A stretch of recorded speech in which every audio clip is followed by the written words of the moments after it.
வணக்கம். தான் வந்து உண்மையிலே சுனாமியின் இதை பார்த்தீங்க பாருங்க. இதில் பாருங்க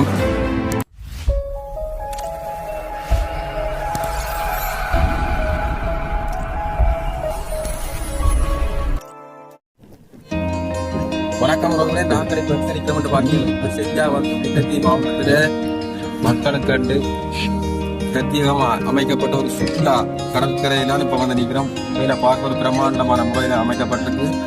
இந்நேர வேலையில் இதில் வந்து நிறைய மக்கள் வந்து தங்களுடைய அந்த மன நிம்மதிக்காக வந்து சந்தோஷமாக செல்கின்ற இடம் தான் இந்த கடற்கரை.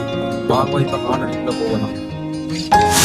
இதுதான் வந்து பார்த்தீங்கன்னு சொன்னால் இலங்கையின் வடக்கு மாகாணத்தில் இருக்கின்ற பெரிய மாவட்டமான முல்லைத்தீவு மாவட்டத்தில் மிக விலாசமான முறையில் அமைக்கப்பட்ட உல்லாச கடற்கரை. இந்த கடற்கரையில் வந்து நிறைய மக்கள் தினம்தோறும் வருகை தந்து தங்களுடைய துன்பங்களை எல்லாம் மறப்பதற்காக இந்த கடற்கரையில் இருந்து இந்த மணலில் நடந்து திரிந்து விளையாடி உருண்டு உருண்டு செல்கின்ற கடற்கரை தான் இந்த சுற்றுலா கடற்கரை. இந்த கடற்கரையில் வந்து